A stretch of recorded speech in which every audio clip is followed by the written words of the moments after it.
Pisces, Pisces rising, and of course all of you Piscean moon people out there, this is your weekly astrological and card horoscope for the week starting February 17th, 2020. And just a quick reminder for everybody out there, should you ever wish to get a session with me, you do need to go to my website. It's integrativemysticism.com, or of course you may also just open up the down bar below and follow the links there. So what's going on when it comes to your astrology over the course of this coming week?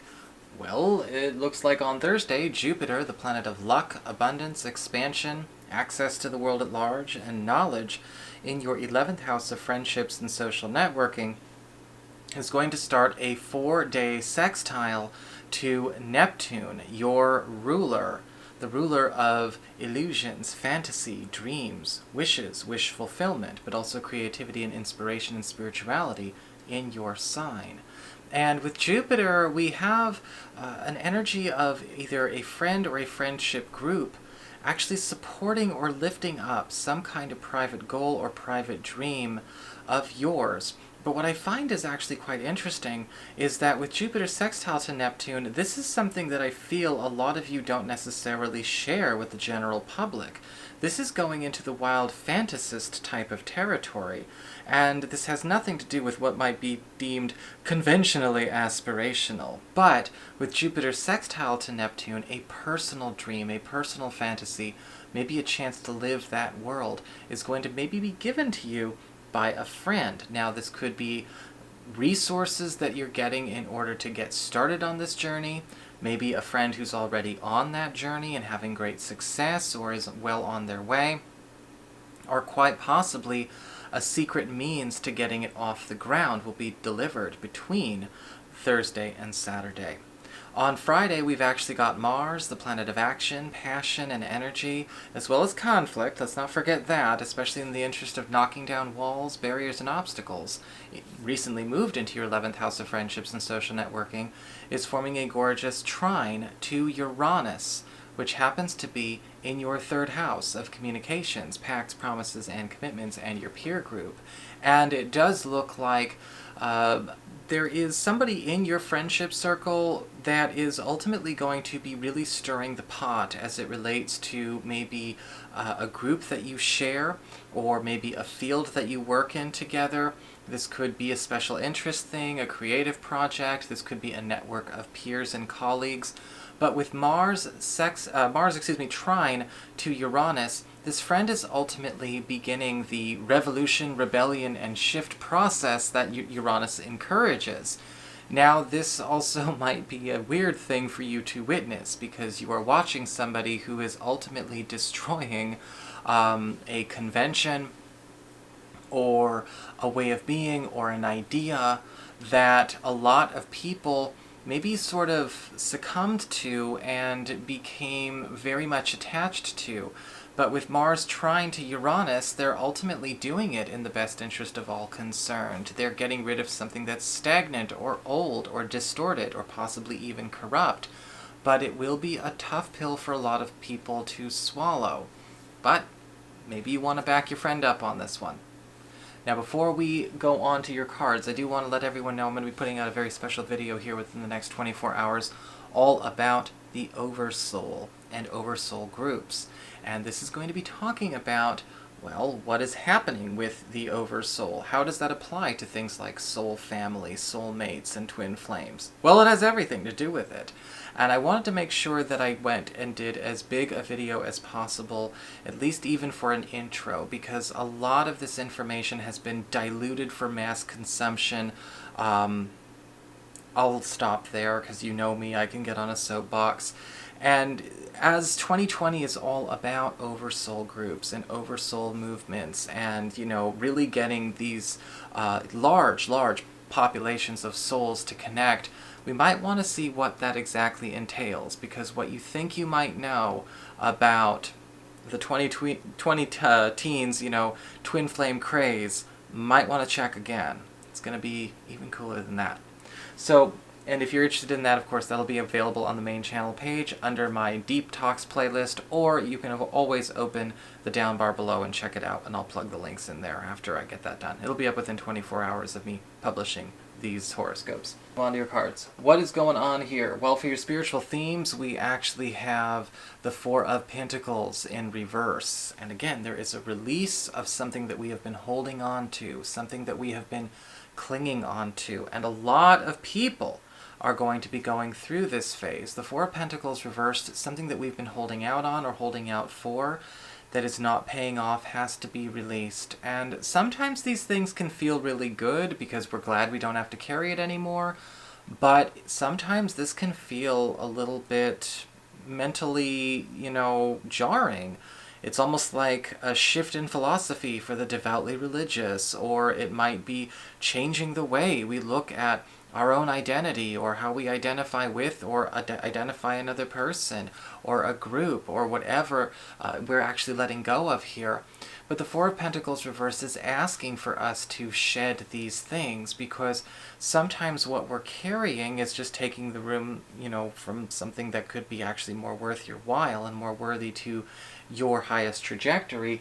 But also with the Four of Pentacles reversed, we're seeing a need to let go of an attachment to structures or to routines, or maybe to goals, aspirations, and plans, following a certain direction, a certain road, or a certain protocol, because the Four of Pentacles reversed is ultimately the release of fear. When the Four of Pentacles is upright, everything needs to follow a certain protocol, and it's got to be a certain kind of semantics, and it's got, we're letting go of anything in our lives that is making us feel like we need to do that, or that is forcing that kind of existence upon us.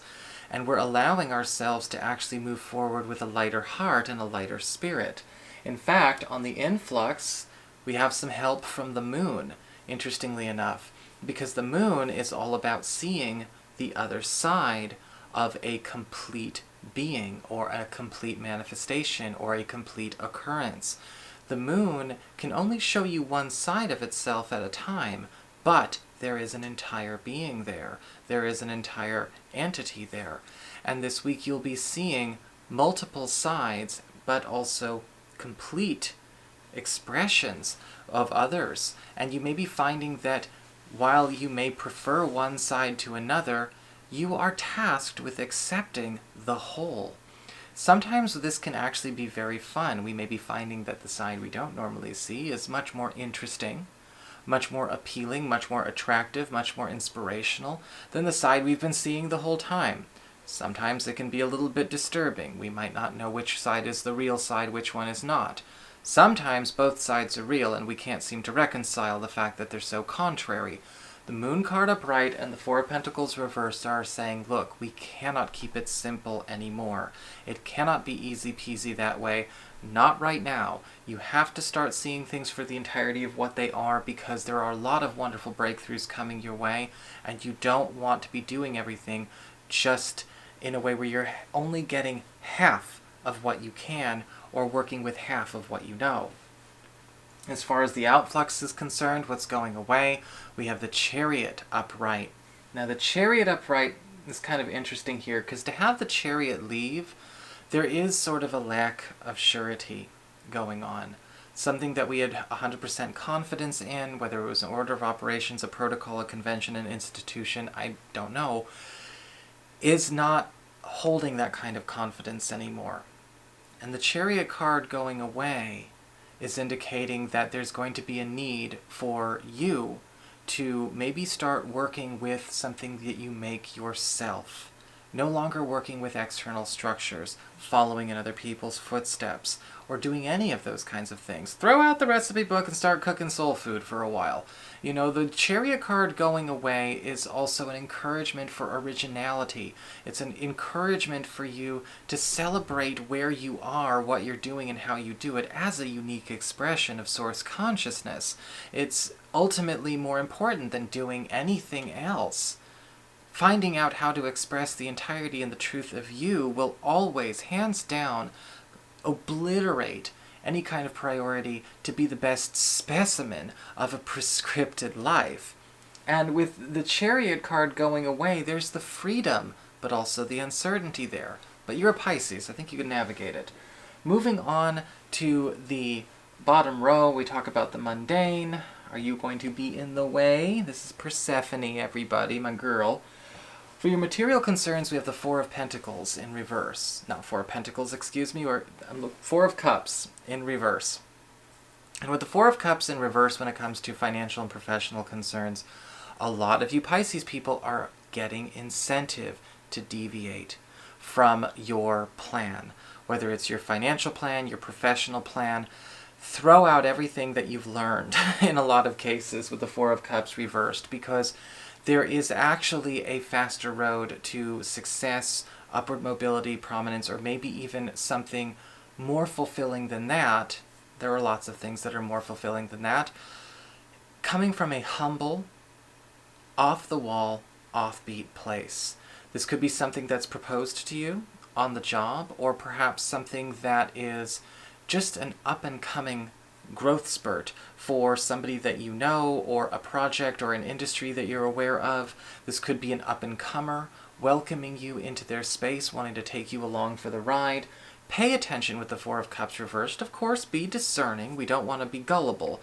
But this looks to be a way for you to start actually going on a bit of a different adventure. For your external friends, relatives, other people in your life, we see the Queen of Pentacles upright. And a lot of you Piscean people are finding yourselves getting supported and built up by somebody who I guess you would describe as a self-made master. With the Queen of Pentacles upright, in a lot of cases, this is somebody who's done exactly what we've been talking about this entire time. They have been working with their own hands. They get their own hands dirty. They're not following models. They're not following rubrics. Everything they cook is soul food. And with the external of the Queen of Pentacles upright, we also find that there is a radical shift because this person's able to lift you up, either financially, socially, or professionally, in a way that you didn't think was possible based on the world that you were looking at, that you were shown by other people. The Queen of Pentacles could be taking you under their wing, or perhaps actually they could be that Jupiterian influence helping to lift up something that you are trying to get off the ground as well. On the relationships front, when it comes to love and romance, we have the Seven of Cups in reverse.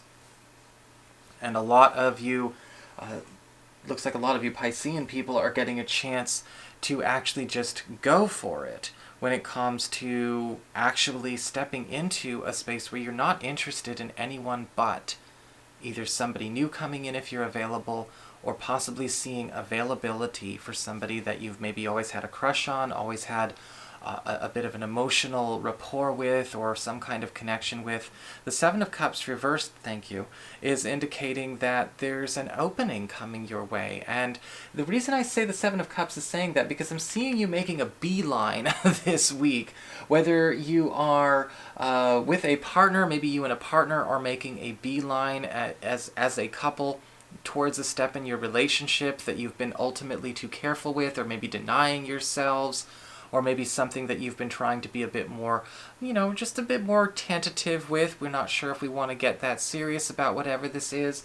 Or for those of you who are currently, again, meeting somebody new, or there is somebody new showing up this week, with the Seven of Cups reversed, we're just making a beeline towards, look, let's talk about doing something with a bit of intentionality here. Let's actually get all of our cards on the table. No games. No screwing around. The Seven of Cups reversed is ultimately about people being frank, open, and honest and clear with their intentions. No confusion.